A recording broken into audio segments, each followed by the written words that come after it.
तो सब कुछ क्लियर कर ही देता है।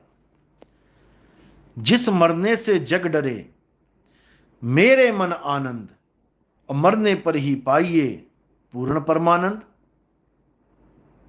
पूर्ण परमानंद हॉस्पिटलों में नहीं मिलता, पूर्ण परमानंद अपने आत्म स्वरूप में मिलता है। आत्म में राम, राम में आत्म, चीनस गुरमुख विचारे। उत्तम दास जी, मेरा नंबर लिख लो आप, मुझे भेजो वाणी। 9256 111 007। 9256 111 007। धर्मेंद्र कुमार, अष्टावक्र गीता में कहां तक का ज्ञान है? उसमें आत्म अवस्था के बारे में बहुत सी बातें लिखी हैं। देखो, अच्छी तरह समझ लो, बार बार मैंने ये भी समझाया है। जो वेदों में पुराणों में आत्मा की बात की जा रही है, वो जीवात्मा की बात की जा रही है।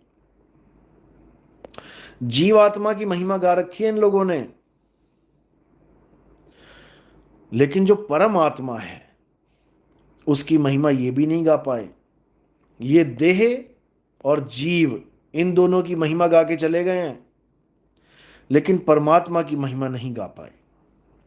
आप अच्छी तरह पढ़ेंगे, आपको समझ में आ जाएगा कि कहां तक की बात चल रही है। क्योंकि इन्होंने बार बार यही बोला है कि आत्मा शरीर के अंदर है, अंदर है, अंदर है। जबकि आत्मा शरीर के अंदर कौन सी है? जीवात्मा। इसको समझ लो। और बाबा नानक ने जिस आत्मा की बात करी है वो है अजूनी, जो जूनों में नहीं आती, जो जूनों से रहित है।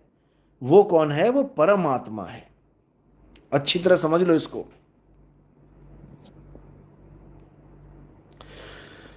प्रमोद चंद्रा मिश्रा सतनाम, साहिब बंदगी। पुष्पेंद्र सिंह जी, विक्रम जी सतनाम। उमा राठौड़ सतनाम। धर्मेंद्र कुमार सतनाम। रेखा नेगी, उमा जी, पर्व बराड़ सतनाम, साहिब बंदगी। साक्षी रावत, आत्म तत्व क्या होता है? आत्म तत्व के बारे में ही तो मैं पहले सत्संग से समझा रहा हूं। जब तक आत्म तत्व नहीं जान पाओगे तब तक हमारा सत्संग आपके समझ में ही नहीं आएगा। आत्म तत्व वो है जो अजन्मा है, नित्य है, शाश्वत है, जो सदा सदा रहता है, अनंत है, अबोल है, अडोल है, अचल है, अछेद है, अकह है, अनाम है। उसी के सब नाम हैं। ये सारे नाम उसी के रखे हुए हैं। किसी ने राम राम कह दिया, किसी ने अल्लाह अल्लाह कह दिया, किसी ने वाहेगुरु वाहेगुरु कह दिया। सब उसी आत्मदेव के नाम हैं। आत्मदेव पूजिए, गुरु के सहज सुभाए। तो अच्छी तरह हर बात को समझना है। और जीवन में जब गुरु आ जाता है, देखो, गुरु का मतलब है मर्यादा। आपके बच्चे, अब दो बच्चों को ले लो। एक बच्चा स्कूल में जाता है और एक बच्चा गलियों में घूमता है, कभी स्कूल के दर्शन भी नहीं करता। जब वो आपसे बातें करेंगे दोनों, तब आप 1 मिनट में पहचान जाओगे कि कौन सा स्कूल वाला बच्चा है और कौन सा निगुरा बच्चा है। कौन सा अनुशासन में रहता है, कौन सा अनुशासन में नहीं रहता है। कौन मर्यादा में है, कौन मर्यादाहीन है। आपको एकदम पता लग जाएगा। तो जब जीवन में गुरु आ जाता है तो पहला जो कार्य होता है गुरु का, वो क्या होता है? आपको अनुशासनहीन से अनुशासित करना। पहले तो आपका अनुशासन बनाता है गुरु। आपको मर्यादा में रहना सिखाता है कि बेटा जब भी टीचर आएगा तो खड़े होकर गुड मॉर्निंग करना है। टीचर जाएगा तब भी उसको जो बोलना है। प्रेयर होनी है, प्रेयर में खड़े होना है, बंक नहीं मारना है, स्कूल में रोज आना है, अच्छी वर्दी पहन के आना है, धुले हुए कपड़े पहन के आना है, नहा धो के आना है, जूते अच्छे पहन के आने हैं, गंदे शंदे नहीं पहन के आने। ये सब मर्यादा है। अब तुम कहो कि हाँ मैंने एडमिशन तो ले लिया मर्यादा मर्यादा करके, लेकिन मैं उसके बाद तो कुत्तों की तरह रहूँगा। गली के कुत्ते जैसे होते हैं, मैं तो वैसे ही रहूंगा, जब मन आएगा भौंकूंगा, जब मन आएगा किसी को काटूंगा। तो भैया क्या फायदा हुआ तुम्हारा किसी गुरु धारण करने को? इससे अच्छा तो करते ही ना किसी को। तुम तो पहले भी वही थे जो तुम अब बनना चाह रहे हो, मर्यादा छोड़ के।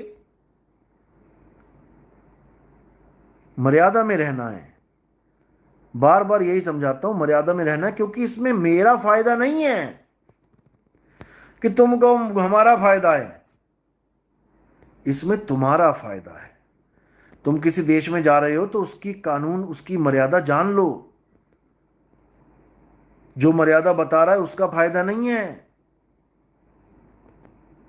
जो जा रहा है देश में रहेगा उसका फायदा है। नहीं तो यहां पर सड़क क्रॉस करने के 10,000 रुपए लग जाते हैं फाइन। अगर आपने बिना बत्ती के, यानी कि जो जेब्रा क्रॉसिंग है वहां पर अगर आपने बिना बत्ती के क्रॉस कर लिया और पुलिस ने देख लिया, या जहां जेब्रा क्रॉसिंग नहीं है वैसी सड़क में से इधर से उधर पार हो गए, बेटा रोज 10,000 रुपए देने पड़ेंगे यहाँ पे जितनी बार गलती करोगे। और अगर जेब में पैसा नहीं है तो तब भी वो नहीं कहते कोई बात नहीं, वो तुम्हारे वीजा पे जो तुम्हारा पासपोर्ट है, पासपोर्ट नंबर लेके उस पर लगाते रहेंगे फाइन, 10,000 आज, 10,000 कल, 10,000 परसों, 10,000 नरसों। और जैसे ही तुम एयरपोर्ट पे पहुंचोगे एक एक पैसा वसूल लेंगे तुमसे, नहीं तो तुम्हें देश छोड़ने नहीं देंगे। बेटा यहीं रहो, यहीं खाओ, यहीं कमाओ, और वापस भी जाना है तो पैसा दे के जाओ। जेल में बैठाएंगे, वहां काम करवाएंगे खूब बढ़िया से, और सारे पैसे तुम्हारे जैसे ही पूरे होंगे तब तुम्हें यहां से विदा कर देंगे। पैसा जरूर लेंगे। तो मर्यादा तोड़ने का बहुत नुकसान होता है भाई। मर्यादा में रहो। आपने गुरु धारण किया है, अच्छी बात है। अगर आपकी गुरु से पटरी नहीं खा रही है, अगर आपको लग रहा है कि यार ये गुरु मेरा कल्याण नहीं कर पाएगा, छोड़ दो, छोड़ दो, लेकिन गाली तो मत दो।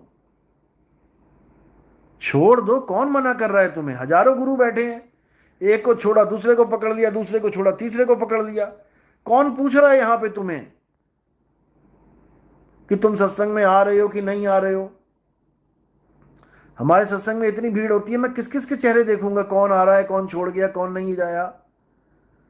अरे नहीं समझ में आ रहा ज्ञान तो जाओ, निकल जाओ यहां से, कौन मना कर रहा है?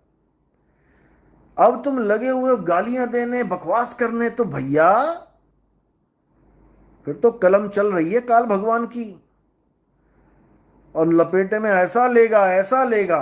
क्योंकि संत तो कभी किसी को मारते नहीं, किसी को बद्दुआ देते नहीं। संतों का काम तो ये है ही नहीं, सीधी सी बात है। ये काम सौंप रखा है काल भगवान को कि जो भी इस तीन लोक में ड्रामा करेगा उसको तू निपट। अगर तुम्हें नहीं पता है कि काल भगवान को ये अथॉरिटी किसने दी है, जो तुम सोच रहे हो काल हमारा बेटा है, हम काल के बाप हैं। अच्छा, गुरु ग्रंथ साहब पढ़ लेना एक बार, उसमें एक वाणी है,